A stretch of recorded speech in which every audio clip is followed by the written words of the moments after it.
Assalamu alaikum wa rahmatullah. Bienvenidos a Páginas del Universo. En el episodio anterior hablamos del cerebro del ser humano. Vimos su estructura y algunas de las funciones que cumplen sus distintas partes.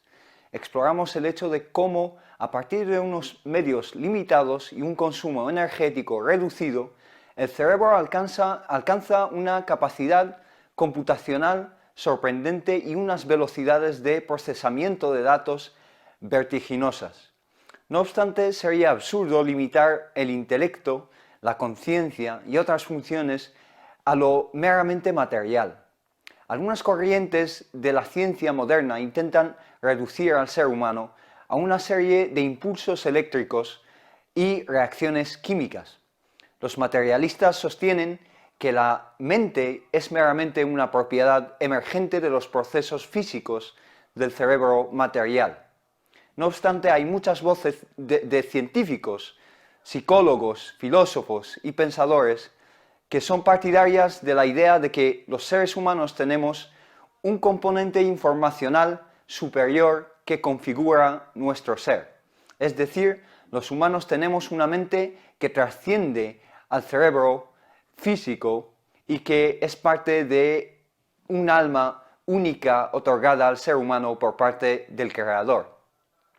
Es decir, tenemos una mente consciente, que podemos definir como aquello que deja de funcionar cuando perdemos la conciencia, es decir, al dormir, al desmayarnos o al estar anestesiados.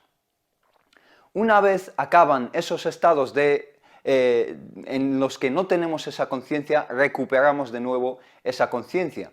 La mente puede ser definida como un caudal de imágenes mentales y conceptuales, y aquí no me refiero con imágenes solo a imágenes visuales, sino a cualquier información percibida por los sentidos, recibida por el cerebro y que estimula una imagen en nuestra mente. Esa imagen puede ser una imagen auditiva, por ejemplo. Esa mente es consciente, es decir, que cada uno de nosotros es consciente de su propia existencia, de que es diferente de los demás, de que las experiencias que tiene son suyas y no las de otro ser humano. En definitiva, somos conscientes de nuestro yo. Por lo tanto, una mente consciente es una mente con una conciencia en ella y de ella misma, es decir, lo que en el Corán se define como nafs. Hoy en día, la ciencia está intentando formar una teoría coherente sobre la conciencia. Además de la naturaleza de la mente y la conciencia, intentan averiguar cómo interactúan entre sí, además de muchos otros aspectos. Hay que decir que el Corán ya de entrada nos dice que esas áreas de la existencia humana pertenecen a niveles de conocimiento más allá de las capacidades y las posibilidades del ser humano. Allah subhanahu wa ta'ala nos dice en el Corán: وَيَسْأَلُونَكَ عَنِ الرُّوحِ قُلْ الرُّوحُ مِنْ أَمْرِ رَبِّي وَمَا أُوتِيتُم مِنَ الْعِلْمِ إِلَّا قَلِيلًا. Te preguntan acerca del alma, es decir, te preguntan a ti, oh Muhammad, acerca del alma. Di, el alma es asunto de mi Señor, de Allah subhanahu wa ta'ala, no el conocimiento humano, o vosotros los humanos no habéis alcanzado o no habéis sido otorgados más que un conocimiento muy escaso. Hay cuestiones en el universo que quizá el ser humano nunca llegue a explicar de forma científicamente o empírica, de forma empírica. Quizá la humanidad deje de existir como especie antes de llegar a descifrar esos fenómenos. Uno de esos fenómenos que el Corán nos advierte que es indescifrable, es tan próximo a nosotros y tan insospechado como la conciencia misma. No obstante, podemos indagar siempre guiados por la sabiduría coránica y de los hadices del profeta sallallahu alaihi wasallam, además de la ciencia moderna. Aunque como todos sabemos, la veracidad de la información que nos brindan los descubrimientos científicos es relativa. Eso se debe a que cuanto más avanza el ser humano y expande su visión del universo, descubre nuevas realidades que relegan a otras realidades hasta entonces incuestionables a meros mitos. Por ejemplo, hace 100 años tan solo nadie dudaba de que el Sol estaba quieto y que la Tierra giraba a su alrededor. Hoy en día sabemos que eso no es verdad, que el Sol gira en una órbita dentro de la galaxia, que es la Vía Láctea en la que estamos. Ese es un ejemplo que ilustra cómo aquello que llamamos ciencia es una perspectiva sujeta al tiempo en el que se desarrolla, además de otros defectos que tiene por definición. En realidad, esto está dentro del concepto coránico, del Corán, de Ghaib. El Corán diferencia entre dos esferas de realidades, dos tipos de realidad. Tiene por un lado Alam al-Shahada, es decir, el mundo que presenciamos literalmente, el mundo atestiguado. Es el mundo palpable, accesible a los sentidos. Y luego está Alam al-Ghaib. Literalmente, la palabra Ghaib significa algo que se encuentra ausente. El concepto de Ghaib se refiere a la realidad oculta de la que está tapada la creación. Se trata del dominio de sentido y de razón trascendental que en ocasiones desafía la comprensión humana y que no puede ser sujeto a especulaciones racionales abstractas. Creer en el Ghaib es ser consciente de su existencia y afirmar dicha existencia. Representa un principio básico en el Islam. El Islam establece que la realidad no se limita a lo material, a lo abarcable por nuestras capacidades sensoriales y cognitivas. Se puede diferenciar entre diferentes categorías de esa realidad, del Ghaib, algunas cuyo conocimiento es exclusivo de Allah subhanahu wa ta'ala. Otras categorías del Ghaib, su conocimiento ha sido concedido por Allah en exclusiva a ciertos seres humanos, por ejemplo los profetas. Y otras categorías del Ghaib pueden pasar de ser Ghaib a ser palpables y comprensibles para los seres humanos con el paso del tiempo. Antes dábamos el hecho de que antes se creía que el Sol estaba quieto y era un Ghaib entonces, pero hoy en día es algo que sabemos que es falso, que el Sol sí que está en movimiento. Volviendo un poco a la conciencia, un filósofo contemporáneo de renombre y pionero en el tema de la conciencia es John Searle. John Searle dice lo siguiente acerca de la conciencia. Dice, es una palabra tan familiar que nunca la pensamos dos veces. Sin embargo, sigue siendo un gran enigma para los filósofos. En principio, la conciencia surge del funcionamiento del cerebro. El cerebro es un objeto físico compuesto de elementos materiales, igual que las piedras, el apio o mi tostadora, dice él. Entonces, ¿cómo pueden estas piezas inconscientes dar lugar a la conciencia?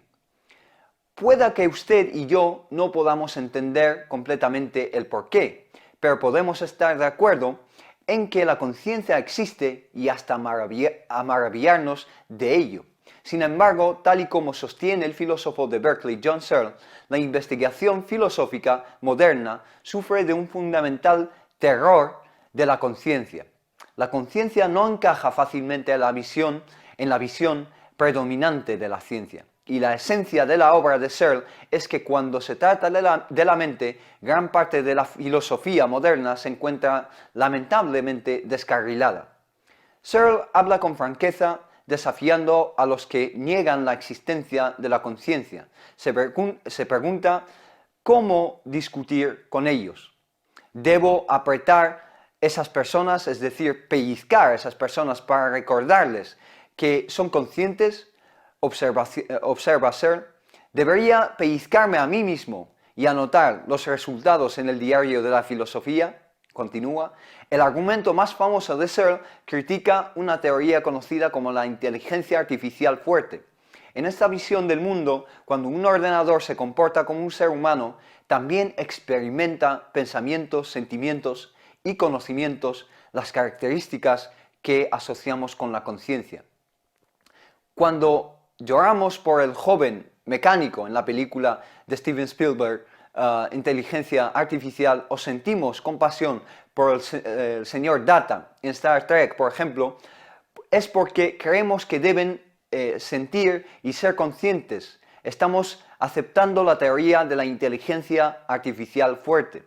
Los defensores de esta teoría, dice Searle, están muy influenciados por los ordenadores modernos. Los cerebros son como los ordenadores y las mentes como los programas de dichos ordenadores, de modo que una mente puede existir en cualquier equipo adecuado, sea hecho de materia gris, como es el cerebro, silicio, como un chip de un ordenador, o como señala Searle, una colección convenientemente dispuesta de latas de cerveza o cualquier otra bebida.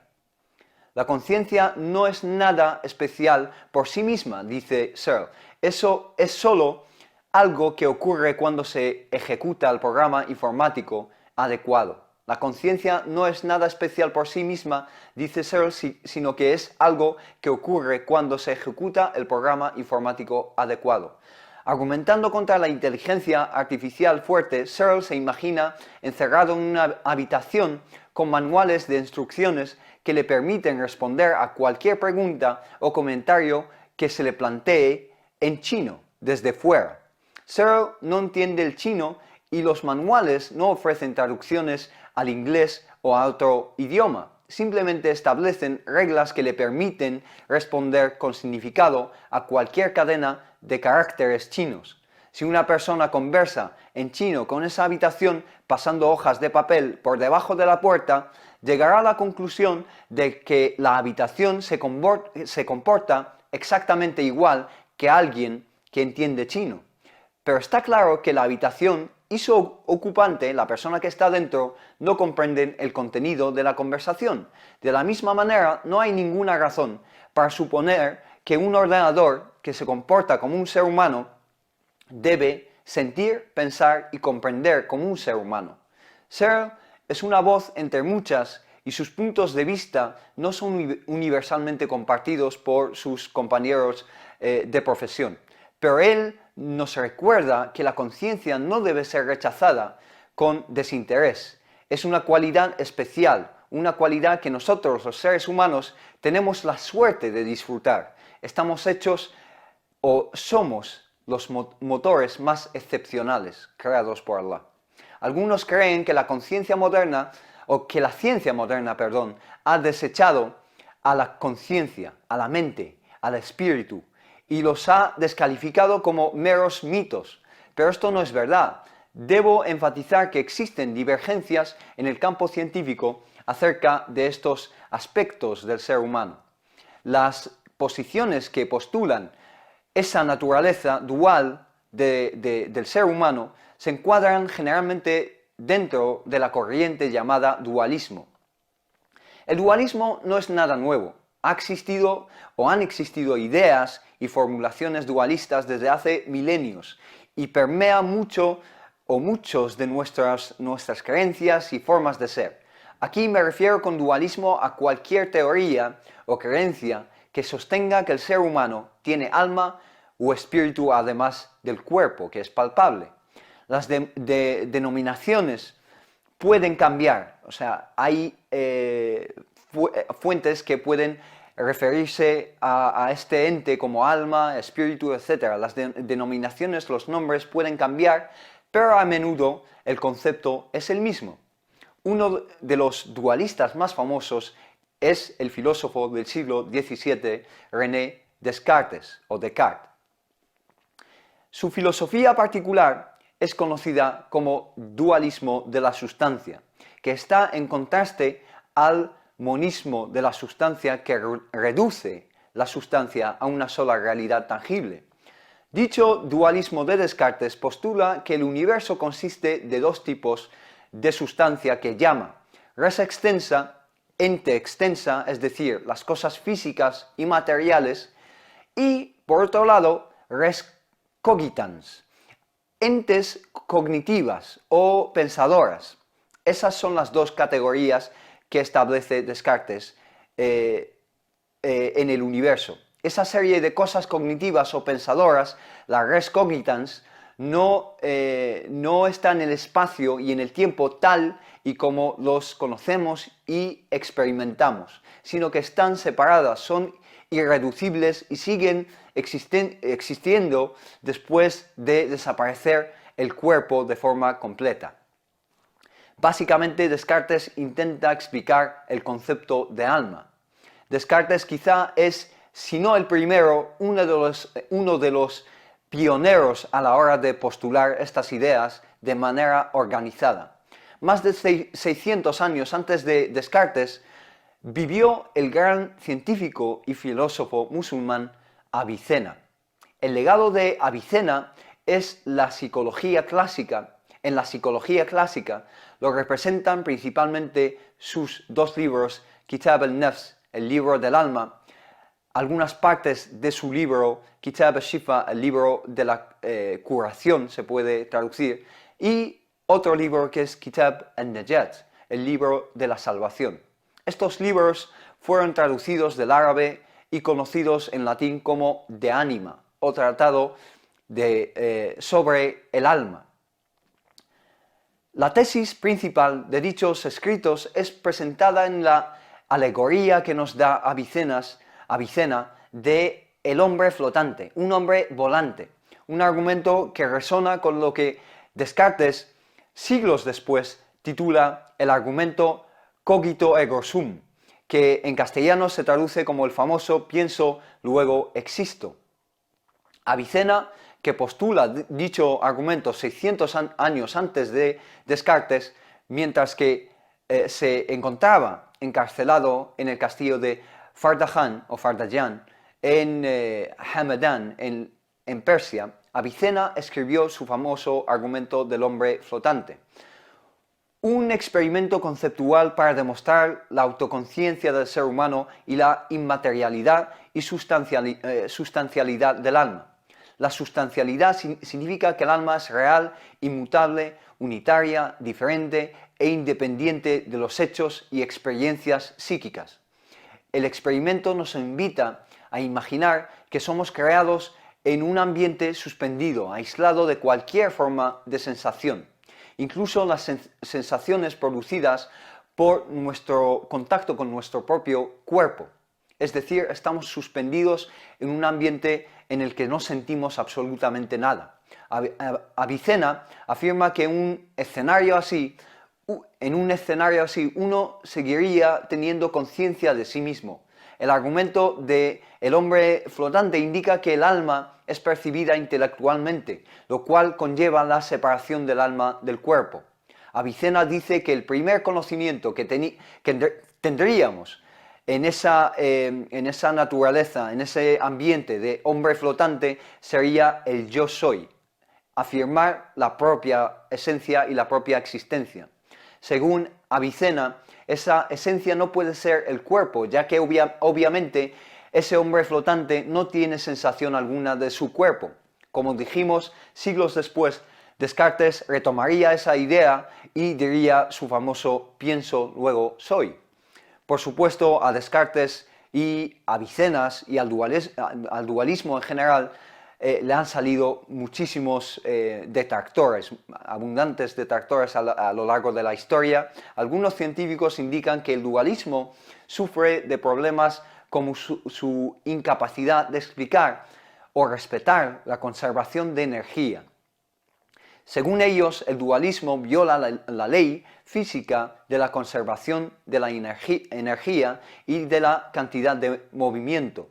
Este principio de la física establece que la suma total de la energía es un sistema cerrado, es decir, no hay energía que salga o que entre en dicho sistema. Básicamente dicen que si el alma existe en realidad y que puede afectar al cuerpo, entonces debe ser capaz de crear nueva energía para mover el cuerpo, lo cual no respetaría la ley de conservación que acabamos de mencionar. Otra objeción que tienen es que dichas teorías y creencias dualistas no demuestran ni explican la interacción entre cuerpo y alma. Estas objeciones sufren de un fallo esencial, que es que dan por hecho que los dualistas creen que es el alma la que produce el movimiento del cuerpo.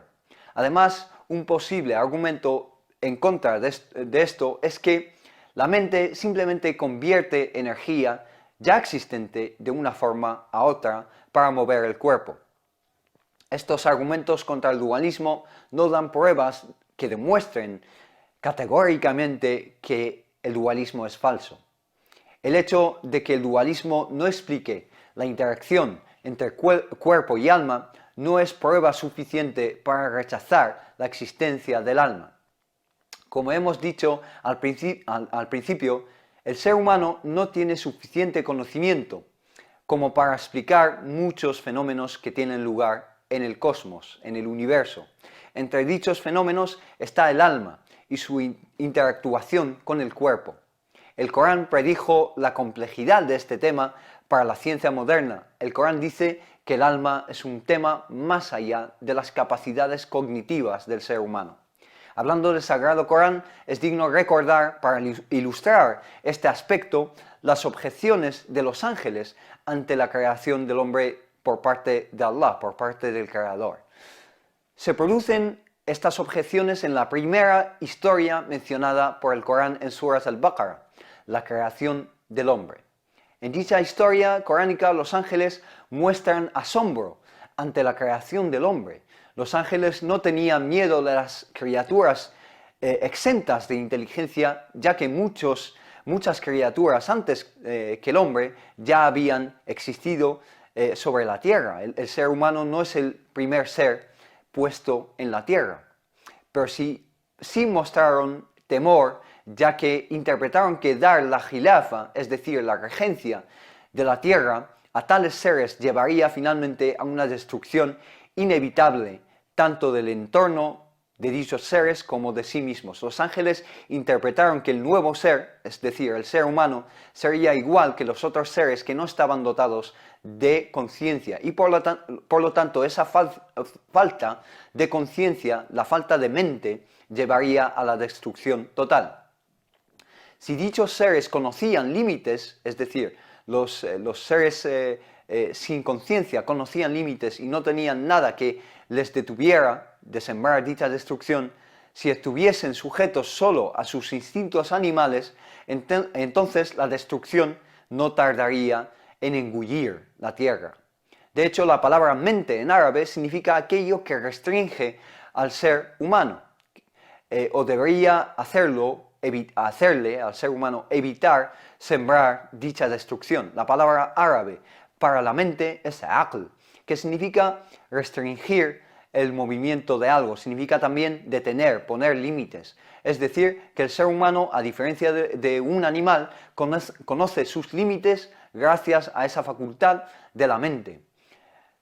Una palabra relacionada con aql es iqal. Un caballo lleva iqal, que es una palabra claramente de la misma raíz etimológica que aql, mente.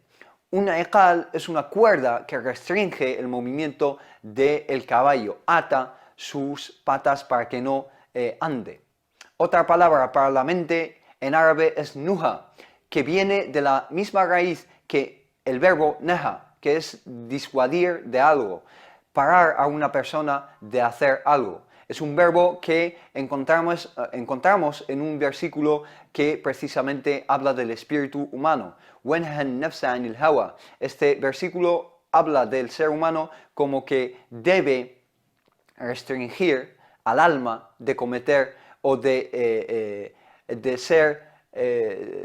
inclinarse hacia los deseos, hacia los instintos animales, hacia la naturaleza animal del ser humano. Una tercera palabra que curiosamente designa la mente en árabe y que tiene ese mismo sentido de disuadir, restringir y poner límites a algo es la palabra hija, que viene a significar buscar refugio en algo. Es como si la mente fuese el último refugio de la humanidad y del ser humano. No obstante, ante estas objeciones de los ángeles en la historia del primer ser humano, Allah, alabado sea en su suprema sabiduría, sabía lo que los ángeles desconocían, pero por eso les dijo, Inni a'lamu ma la ta'lamun. sé lo que vosotros desconocéis. Sabía que ese nuevo ser, el ser humano, era un ser diferente, dotado de facultades y cualidades ausentes en las demás criaturas. Son facultades únicas. Dicha facultad, el ruh, el alma, que Allah define como un soplo suyo, es ese alma o espíritu el que define al ser humano. Sin ese alma, el ser humano deja de ser humano, ya que es esa facultad la que le conecta con Allah, alabado sea. Como dijo el poeta árabe Abul Fath al-Busti: Ya khadim al-jismi kam tashqa bi khidmatihi atatlabu ribha fima fihi khusranu. أقبل على النفس واستكمل فضائلها فأنت بالنفس لا بالجسم إنسان. Es decir, oh ser humano, ¿cuánto te esfuerzas por satisfacer tu cuerpo? ¿Acaso buscas ganancia en aquello cuyo destino final es la pérdida? Ocúpate del alma y perfecciona sus virtudes. Es tu alma la que te hace humano, no tu cuerpo.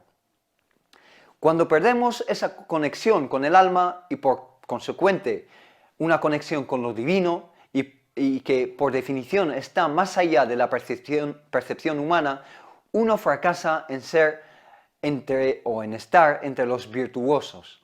Podemos decir que el concepto de nafs en el Islam es la unión entre el alma, ruh, y el cuerpo, el jism.